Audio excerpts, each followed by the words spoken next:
Est-on vraiment libre si notre passé semble dicter notre présent? C'est une question vertigineuse qui nous plonge au cœur d'un concept aussi ancien que mystérieux, le karma. Et ça, c'est la question que tout le monde se pose. Est-ce que l'éveil spirituel, cette fameuse libération, peut vraiment nous affranchir de tout ce poids? On aimerait une réponse simple, un oui franc ou un non définitif. Mais la réalité, elle est bien plus subtile. La réponse, c'est un paradoxe assez fascinant. C'est à la fois oui et non. Alors comment c'est possible? Pour le comprendre, il faut d'abord explorer une idée fondamentale, l'existence de deux aspects de notre être. Plongeons donc au cœur de ce mystère. La clé pour résoudre ce paradoxe, ce n'est pas une formule magique, mais c'est de reconnaître qu'il y a comme deux dimensions distinctes de notre propre conscience. Et voilà, on voit ici ces deux réalités qui coexistent. D'un côté, il y a ce qu'on appelle l'âme conditionnée, le jiva. C'est la partie de nous qui vit son histoire, ses peurs, ses désirs. Pour elle, oui, le destin karmique continue de se dérouler. Mais de l'autre côté, il y a le soi éveillé, la pure conscience. Et elle reste là, complètement intouchée par les vagues du karma. Alors comment ces deux vérités peuvent-elles cohabiter? Pour le saisir, il faut arrêter de voir le karma comme un seul gros bloc.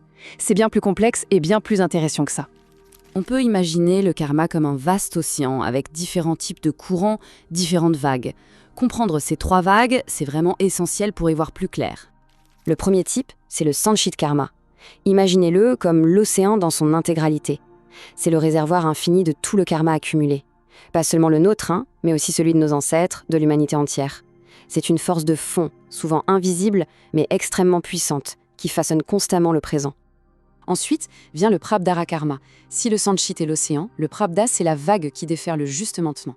C'est la manifestation concrète, actuelle, du karma passé. C'est notre corps, notre esprit, la situation qu'on est en train de vivre, là, ici et maintenant.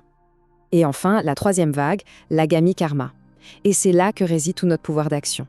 Ce sont les choix qu'on fait à chaque instant. Ce sont les graines qu'on sème aujourd'hui et qui, inévitablement, créeront les réalités de demain. Alors, la question devient cruciale. Face à cet océan du passé qui nous pousse et à cette vague du présent qui est déjà en train de déferler, est-ce qu'il y a une porte de sortie? Est-ce que ce cycle peut vraiment être brisé un jour? C'est ici que tout bascule. Parce que si le passé et le présent sont, d'une certaine manière, déjà écrits, l'éveil vient changer radicalement notre rapport au futur. Et le voici, le tournant décisif. L'éveil ne signifie pas effacer le passé. Il signifie arrêter de créer de l'agami karma. C'est la fin de la production de nouvelles chaînes karmiques pour l'avenir. Mais comment ça se produit concrètement? Eh bien, un esprit éveillé n'agit plus par calcul ou par peur. Les choix émergent d'une spontanéité naturelle, un peu comme une rivière qui suit son cours. Les actions se font sans aucun attachement au résultat, libérées du poids du regret ou de l'anxiété pour le futur. C'est une action pure, sans la charge du moi.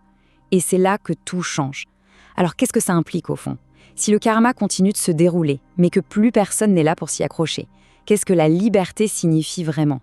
On arrive maintenant à la grande libération, qui est en fait une redéfinition complète de ce que signifie être libre. Et vous allez voir, ce n'est peut-être pas du tout ce à quoi on s'attend. Voilà la clé de tout. La véritable libération, ce n'est pas de fuir son destin ou d'effacer les événements de sa vie. Non, c'est de vivre pleinement chaque vague karmique, mais sans être emporté par elle, en restant cette conscience calme et stable qui observe le courant passé. Au final, l'histoire personnelle continue. Les hauts, les bas, les joies et les peines, tout ça se déroule comme prévu. Le Prabdha Karma s'accomplit. Mais ce qui change absolument tout, c'est que l'identification à cette histoire, elle, prend fin. On cesse de croire que l'on est cette histoire. Et dans ce simple rupture, dans ce simple pas de recul, se trouve peut-être la seule véritable fin du cycle.